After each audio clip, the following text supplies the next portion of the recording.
Hi viewers, welcome to my channel. How are you? I hope everybody is fine.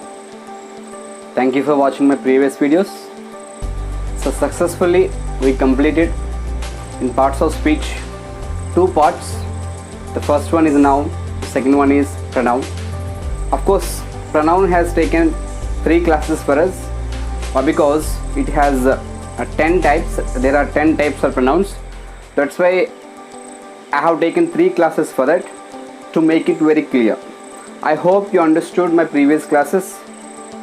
Okay, and most of you are not watching my videos till the end. I don't know what is the reason for that, but if you want to get clarity, if you want to understand the topic, you have to understand my topic very clearly. Then you have to watch my videos till the end. Why? Because which point will be asked in the exam we don't know. So you may think first point is enough or second point, something like that, but don't skip anything. Please watch the video till the end to get clarity. Okay, I hope I am clear to you all. So let us move to the next parts of speech. The third one, its name is verb. Already I have mentioned on the board here, you can see there the heading verb. Some people they pronounce this word as verb, something like that, but it should be pronounced like verb. Okay, just I am giving a small tip how to pronounce the word. It should be pronounced like verb. It should not be pronounced like verb. Okay, try to correct your pronunciation. Try to follow my pronunciation. In this way also you can develop your spoken skills. Some people they pronounce the letters which are to be silent. Some people they pronounce the letters unnecessarily, but I am taking utmost care to pronounce the letters in a correct way. So try to follow my pronunciation so that your pronunciation skills will be developed. Okay, don't forget, watch the videos till the end so that you will get clarity. Okay, let's move to the today's class. Today's topic is verb. Verb. What is the definition of a verb? First of all, let us see the definition. Verb is a word which denotes action,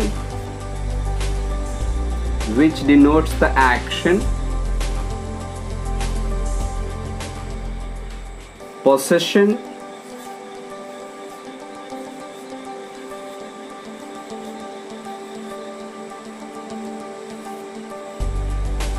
state of being.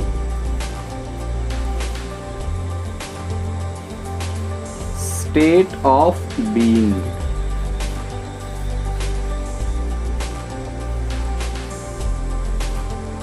This is the full-fledged, complete definition for a verb. Why? Because when it comes to the school stage, some school teachers they say only the verb is a word which denotes the action. Some teachers, I don't mean that all teachers say the same thing. Some teachers they say only action, they don't mention these two. So here this is the full-fledged definition of a verb. Verb is a word which denotes an action, a possession, and the state of being. Okay, action, for example, we have number of actions like sing, eat, sleep, walk, talk, think, believe, teach, listen, hear, sit, stand, bath. So this kind of actional verbs which talks about only action. There we have seen some examples.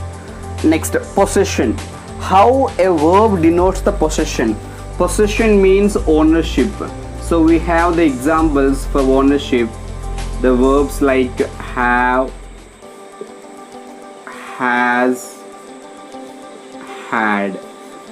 Have, has, had. These 3 words we use to talk about possession. Possession means, the word possession means ownership. If you want to say anything, it is mine, then you will say I have a pen, I have a pen means you are the owner of the pen. You possess a pen. Okay. So if you want to say third person singulars, for example, then she has a pen. She has a car. In this way. That's why we call verb is a word which denotes the possession. Next, state of being. First of all, what is the meaning of this word state of being? State of being means what we are, how we are existing. For example, I am a man. I am existing in this world as a man, but not as an animal, but not as a bird, but not as something else. For example, take somebody else. She is a girl. She is a girl. She is existing there as a girl. For example, take somebody else. She is an actress. She is a teacher. He is an engineer. They are players. Their existence is they are existing as a players. She is existing like a teacher. Existing means being in this world. In this world, how you are. What's your position? So the verb helps you to talk about your position, what you are. I'm a man, I'm a boy, I'm a girl. There you are using the word am, is, are, was, were, be, been, being. These are all state of being verbs. This is the definition of a verb. A verb is a word which denotes an action or a position or state of being. Now let's see different types of verbs. I hope it is clear to you all. If you have any doubts, mention them in the comment box.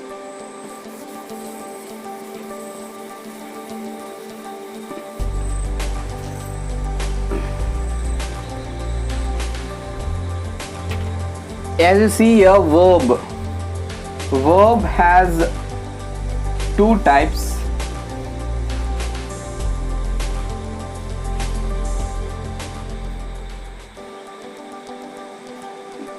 Main verb, auxiliary verb.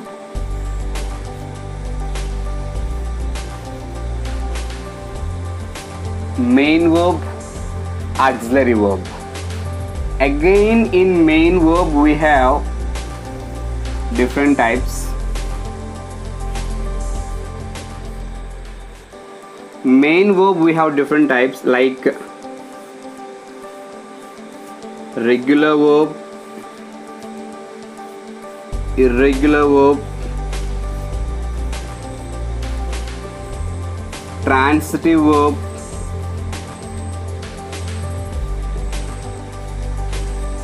intransitive verb.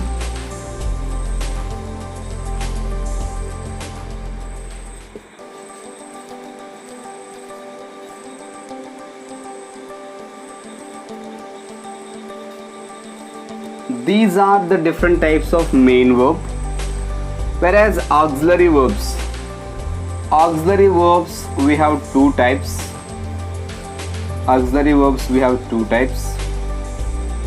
Primary auxiliary verbs, modal auxiliary verbs. It's not model. Model means, again meaning will be changed. It's model. Be careful. It's not model. M-O-D-E-L. Model means it differs. Okay. Primary auxiliary verbs and modal auxiliary verbs. These are the different types of a verb. Okay. Let us see in detail. Regular verbs. First of all, what is a main verb? Main verb means actional verbs. The verb which denotes the action. Those are all called as main verbs. What are they? We have number of actional verbs. N number of. Innumerable. Like for example, eat. We have three forms for this. Eat, ate, eaten. Just like that we have sit, sat, sat. Stand, stood, stood. Fly, flew, flown. Rise, rose, risen. Just like that. Rise, raised, raised. Just like that. Many number of grow, grew, grown, think, thought, thought, teach, taught, taught, believe, believed, believed. These are all called as main verbs. In these main verbs we have again 4 types. What are those? Regular verbs and irregular verbs. First let us see these two, which are called as regular verbs, which are called as irregular verbs. The verb, let us take one example here. Eat. Eat, second form is ate. Eat is the V1 form. V1 form name is present form. V1 form name is present form. Ate is the second form, V2 form. V2 form name is past form. Eaten, eat, ate, eaten. Eaten is a V3 form, and V3 form name is past participle form. Some people they think that V3 form is called as future tense. Don't get confused. Of course, why? Because some people they think present, past, future, something like that. In that flow they feel that V1 is present, V2 is past, V3 is future. Don't get confused. V3's name is a past participle tense. Okay, so eat, ate, eaten. Here if you see eat, ate, eaten, it has 3 forms here, 3 different forms. V2 is completely different from V1. That means no similarity at all. It was not formed by adding D or T, something like that. Completely changed. Okay. At the same time, V3 also completely changed. So the verb which has 3 different forms, like this, that is called as irregular verb. That is called as irregular verbs. I repeat, the verb which has 3 different forms. 3 different forms or 3 same forms. For example, read, read, read. Set, set, set. Cut, cut, cut. Shut, shut, shut. Hurt, hurt, hurt. Just like this, we have 3 forms are same, at the same time 3 forms are different. These 2 types they come under irregular verbs. Make a point. It's very important for you. So the verbs which are different in 3 forms, they are called as irregular verbs. Regular verbs. Regular verbs means the verbs which are formed by adding D or ED or T. D or ED or T.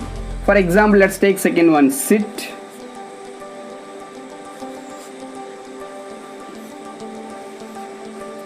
sat, sat.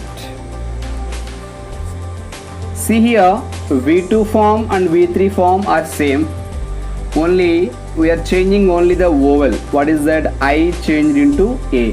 So that this is called as a regular verb. Okay, this is called as a regular verb. Next, let's take stand, stood, stood, stand, stood, stood. So this is also formed by adding D. That's why this is also called as a regular verb. So let me make a point once again. For example, take, took, taken, irregular. Take, took, taken, irregular. For example, play, played, played, ed added. V3 also played, so regular. Play, played, played. Okay, just like this, when ed or d are added for the V2 and V3, they are called as regular verbs. I hope this is clear to you all. Let us move to the next category, transitive and intransitive. Transitive and intransitive. Which verb is called as transitive verb and which verb is called as intransitive verb? Okay, let us take one sentence. For example, I read slowly. I read a book. I read a book. So here, if you take the first sentence, I read slowly, read is the verb. Here, read is the verb. If you see the first sentence here, after read, we don't have any object. It's missing the object. Action is not carried towards the object. That means it cannot be converted into passive voice. This verb cannot be converted into passive voice. That's why this verb is called as intransitive verb. The verb which is not followed by an object. That means if there is no object after the verb, that verb will be called as intransitive verb. I hope it is clear to you all. I have given the example here. I read slowly. Same verb I have taken, but here it is acting as transitive. The reason is there is an object here. Very clear object is mentioned. The object is a book. A book. So this can be converted into passive voice. Why? Because if you take it into passive voice, for example, a book was read by me, or a book is read by me, in that way we can take. So this can be converted into passive voice. That's why this verb is called as transitive verb, whereas first one is called as intransitive verb. Let me confirm it. Verb which cannot be converted into passive voice because of not having an object is called intransitive verb. The verb which can be converted into passive voice because of having an object is called transitive verb. This is here first sentence, read is acting as intransitive. Second sentence, read is acting as transitive. I hope my class is clear to you all. Am I clear? Once again, let me confirm it. Transitive, it has an object. It can be converted into passive voice. Intransitive, it has no object. It cannot be converted into passive voice. Okay, let's move to the next one. Auxiliary verbs. Auxiliary verbs.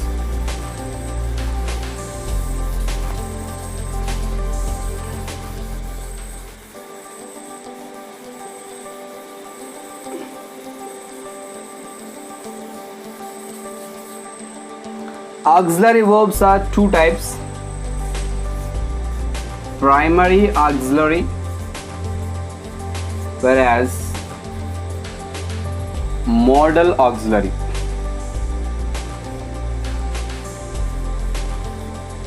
Primary auxiliary, modal auxiliary. Primary auxiliaries, again we have three types: do forms, be forms, have forms. Do forms, be forms, have forms. Whereas modal auxiliaries we have number of. Let us see primary auxiliaries. Primary auxiliaries, what are they? Do forms, we have do, does, did. Do, does, did. Be forms. Be forms we have present tense is, am, are. Past tense we have was, were. Just like that we have be, been, being. These are all called as be forms. And now let's see have forms. Have forms we have three: have, has, and had. These are all called as primary auxiliaries. But in common, these are all called as verbs. In exam, if the question is asked, what is the parts of speech of is? Verb. What is the parts of speech of been? Verb. What's the parts of speech of has? Verb. You need not mention it is a primary auxiliary or modal auxiliary, something like that. But if they ask you in a specified way, what is the sub part of this, like that, then you have to mention it comes under primary auxiliary verb. Okay, these are all called as primary auxiliary verbs. Okay, let's see next one, modal auxiliaries. Modal auxiliaries we have number of: will, shall, can, may, need to, have to, ought to, dare to, supposed to,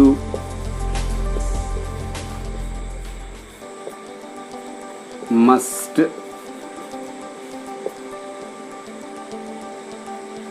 Okay, these are all called as modal auxiliaries.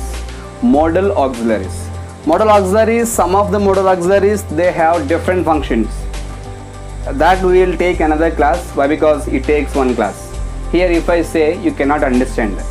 Okay, here we are discussing these in the form of a verb, and modal auxiliary special class I will tell you in my next class or in some other class. Okay, I hope I am clear.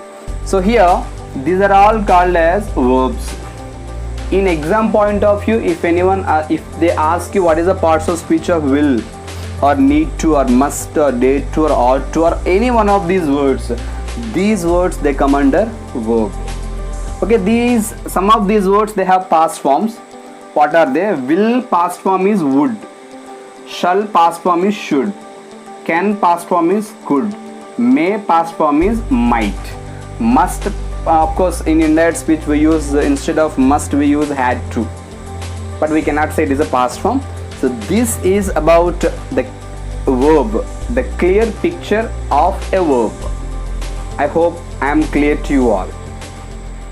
Okay, once again let me tell you from the beginning. Verb is a word which denotes an action, possession or the state of being. Verb can be classified into two types: main verb and auxiliary verbs. Main verbs and auxiliary verbs. Okay, we have one more classification in this. We will discuss that in the next class. Of course we have finite verb and non-finite verb, which finite verb is nothing but here these are all called as finite verbs what we have on the board. Okay, non-finite verbs, what are they? We will see in the next video. But because if I say that classification also in this class, you may get confused. That's why I kept it aside. In the next video I will tell you which verbs are called as finite verbs, which verbs are called as non-finite verbs. I hope this class is clear to you all. I hope you understood my class. Okay, so watch the video till the end to have clarity, otherwise you may miss some points. Okay, after watching the video refer to your friends and